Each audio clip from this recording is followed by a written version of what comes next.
கர்த்தருடைய பரிசுத்தமுள்ள நாமத்திற்கு ஸ்தோத்திரம். இன்றைய நாளின் கர்த்தருடைய வார்த்தையாக சங்கீதங்களின் புஸ்தகம் 119 அதிகாரம் 49 வசனம். நீர் என்னை நம்ப பண்ணின வசனத்தை உமது அடியேனுக்காக நினைத்தருளும். எனக்கு அருமையானவர்களே, இந்த இடத்துல சங்கீதக்காரன் சொல்லும் பொழுது, நீர் என்னை நம்ப பண்ணின வசனத்தை உமது அடியேனுக்காக நினைத்தருளும். நம்முடைய வாழ்க்கையில் நாம் ரட்சிக்கப்பட்ட பொழுது கர்த்தர் நமக்காக ஒரு வசனத்தை கொடுத்திருப்பார்கள.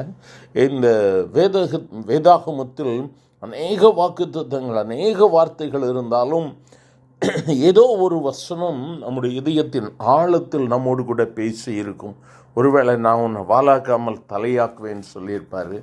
இல்லை, நீ அநேக ஜாதிகளுக்கு கடன் கொடுப்பாய், நீ கடன் வாங்காதிருப்பாய். இப்படியாக ஏதாவது ஒரு வார்த்தை நம்மோடு கூட பேசி இருக்கும். ஆனால் இந்த வார்த்தை இன்னும் என் வாழ்க்கையில் நிறைவேறலையேன்னு நினச்சிருக்கிறீங்களா? எனக்கு அருமையானவர்களே, கர்த்தருடைய வார்த்தை ஒரு நாளும் பொய் சொல்லுவதில்லை. அவருடைய வார்த்தை நம்முடைய வாழ்க்கையில் வந்திருக்குமானால் அந்த வார்த்தை நிச்சயமாக நிறைவேறும். சங்கீதக்காரன் சொல்லுகிறான், நீர் என்னை நம்ப பண்ணின வசனத்தை உமது அடியேனுக்காக நினைத்தருளும். இந்த நாளிலும் நம்முடைய ஜெபம் இதுவாகத்தான் இருக்க போகிறது. ஆண்டவரே, நீங்கள் என்னை நம்ப பண்ணினீங்கல்ல, அந்த வசனத்தை எனக்கு நினைவு கூறுங்க ஆண்டவரே. நீங்கள் நம்ப பண்ணின அந்த வசனம் என்று என்னோடு கூட பேச வேண்டும். என் வாழ்வில் அது உண்மையாக்கப்பட வேண்டும். It should come to reality in my life, my Lord. நான் துன்பத்தின் பாதையில் நடந்தாலும் உம்முடைய வசனமும் உம்முடைய வார்த்தையும் என்னை தேற்றுகிறது. ஆனால் நீர் எனக்கு கொடுத்த வார்த்தை இன்று என் வாழ்வில் நிறைவேறணும். என் அருமையான தேவ பிள்ளையே, கர்த்தர் உனக்கு கொடுத்த வார்த்தையை இந்த நாளில் நினைவு கூர்ந்து ஒரு விசை கூட அவருடைய சமூகத்தில் நீ ஆண்டவரை நோக்கி பார்ப்பாயா? ஆண்டவருடைய சமூகத்தில் அவரை நோக்கி பார்த்து நாம் ஜெபிக்க போகிறோம்.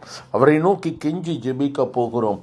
அன்று தாவீது ஜெபிக்கிறார், ஆண்டவரே, நீர் என்னை நம்ப பண்ணின அந்த வசனத்தை என்று நினைவு கூறும். கர்த்தர் நினைவு கூர்ந்தார். தாவீதை கர்த்தர் நினைவு கூர்ந்தார். அவனுடைய பாடுகளின் மத்தியில் தாவீதை நினைவு கூர்ந்தார்.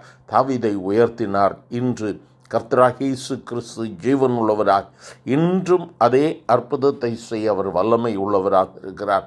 திரும்பி பார்த்து சோர்ந்து போய் நின்று கொண்டிருக்கிறாயா? வாழ்வின் காரியங்கள் வெற்றி பெறவில்லையே என்று சொல்லி கலங்கி போயிருக்கிறாயாம்? குடும்பத்தை குறித்து, பிள்ளைகளை குறித்து, உன் ஊழியத்தை குறித்து கலங்கி போயிருக்கிறாயோ?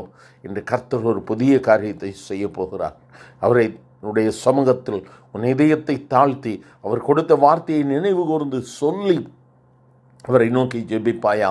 எங்கள் அன்பின் ஆண்டவரை, ஆசீர்வதிக்கப்பட்ட இந்த காலை வேளைக்காக நன்றி அப்பா. ஆண்டவரே, நம்முடைய பிள்ளைகளுக்கு நீர் கொடுத்த வார்த்தைகளுக்காய் ஸ்தோத்திரம் ஆண்டவரே. அந்த வார்த்தைகளை நினைவு கூர்ந்து பற்றி பிடித்து கர்த்தர் கொடுத்த வார்த்தை ஒரு நாளும் பொய் சொல்லுவது இல்லை. உம்முடைய வார்த்தை எங்கள் வாழ்வில் நிறைவேறும்படியாய் ஜெபிக்கிறேன். இந்த வார்த்தையை கேட்டு யார் யார் தங்களுடைய வாழ்வில் இந்த வார்த்தைகள் நிறைவேற வேண்டும், கர்த்தர் எனக்கு கொடுத்த வசனம் நிறைவேற வேண்டும் என்று ஜெபிக்கிறார்களோ ஒவ்வொருவரையும் கர்த்தர் உயிர்ப்பியும் ஆண்டவரே ஆசீர்வதி.